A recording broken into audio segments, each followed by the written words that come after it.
Hi YouTube. Today, I might be a little out of it. I apologize in this video. I have been up since 4 this morning. I got like 4 hours sleep last night, so I apologize.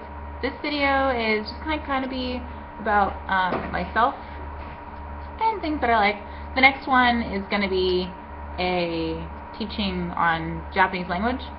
So this one is kind of going to explain some things about Japanese food, mostly in culture, that other people might not know, and then I won't have to explain it while I'm giving a lesson. So to start, I guess I'll talk about what got me into Japanese culture. Just like a lot of people, anime was kind of my gateway, and I was probably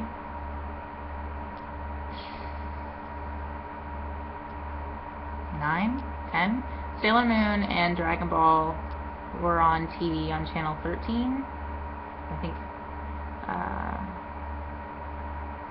way before Cartoon Network. There were only like, I don't know, 30 channels or something.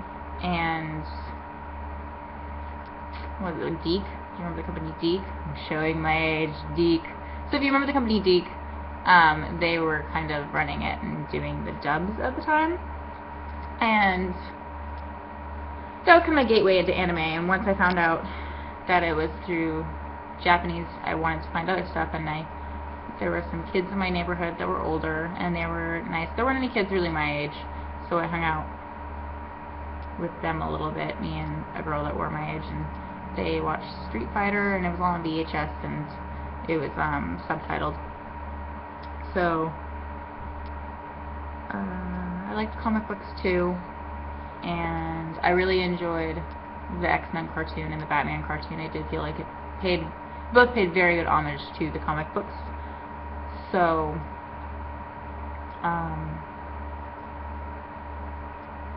see, my brain, I'm so sorry. But I'm sidetracking. I eventually found out more about Japanese culture. You know, the internet really helped with that once the internet finally came around with the dial-up. But so slow, so hard to find things. Next was Tenchi. Universe is what I found, and I still have the VHS somewhere. I guess I could show you. All you kids that have never seen VHSs, I can show you them. How janky they were when they would get stuck in the VCR. But so, when I went to college originally, I went for art, and then I dropped out because it's a long story. I got hurt, and I just couldn't, whatever. So once the longer I was out of it, the harder it was to go back, and I just didn't have a drive, because I didn't know what I wanted to do anymore.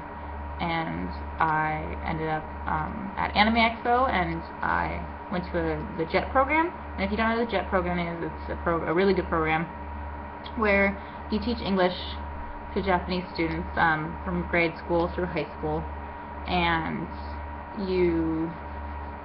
it varies on how you teach, but you could just be doing like verbal exercises with them, or you could be teaching based on what the teacher there wants you to do. And they help you with your living expenses and all your paperwork and stuff. And it really is the best program to go through, but you have to have a bachelor's degree, and not anything Japanese. I'm doing Japanese language, but that's because when I found it out about the JET program, I realized that I wanted to go back to school just so I could do that. And I went back to school for art, and I was doing it, and I was like, you know, I really love doing this, but it's too hard on my, like, I have really bad wrists. Like, so it shoots up and into my shoulder, and it just hurts so bad. But sorry.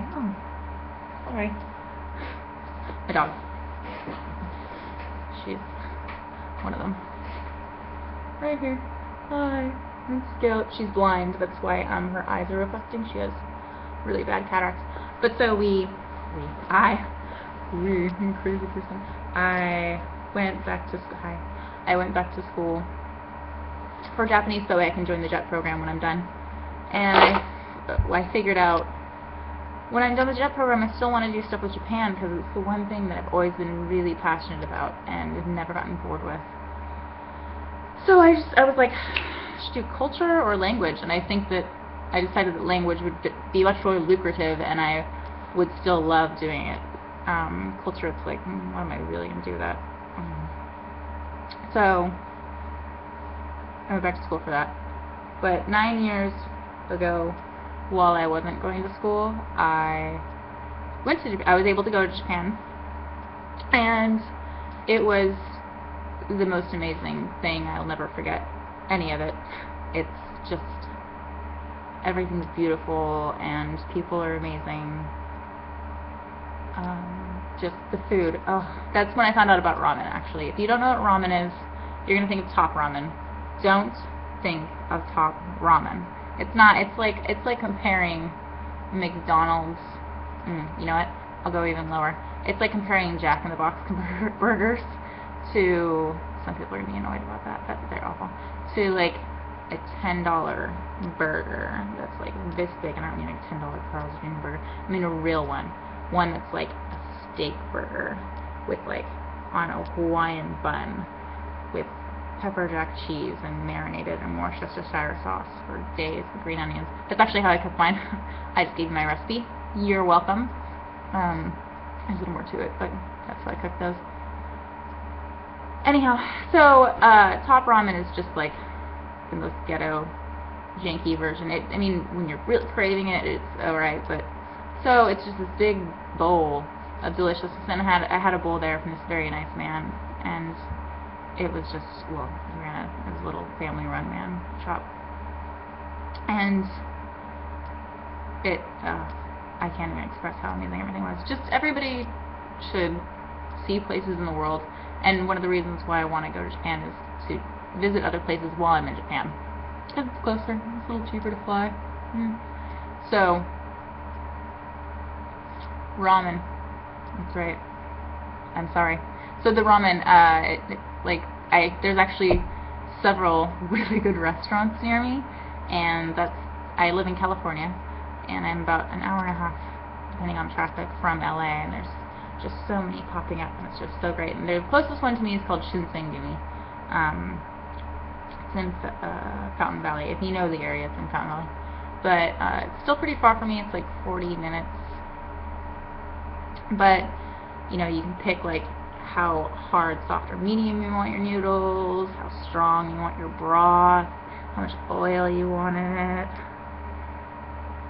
what toppings you want. You can get extra chashu, which is like it's a type of pork. It's not what you call the pig pork in Japanese. It's that type of pork. And then seaweed. You can add spicy miso. They recently added like garlic butter and curry. They added curry, like not. So for people that don't know, there is like a kind of Japanese curry, and then there is like the Thai curry, which is like a yellow and red curry. So it's like obviously since it's a Japanese dish, it's gonna be the Japanese curry. I haven't gotten to try the Turk curry yet because I keep getting the spicy miso because it's so good. I don't know what they do to that, but it's amazing. And then there's like a poached egg, and there's just so much you can do to it. It's just so good. But yeah, so one of the reasons why I'm going to the ramen thing is it's going to be part of my next lesson, so I don't have to explain that in between it. Yeah, so I'm starting to get more brain dead and really hungry from talking about ramen because I haven't really eaten since, I don't know, a long time ago. And I've been up for too long. I don't know if we're running. That was a bad idea. But I'm going to go. Thank you, YouTube. Next time will be a Japanese introduction to me.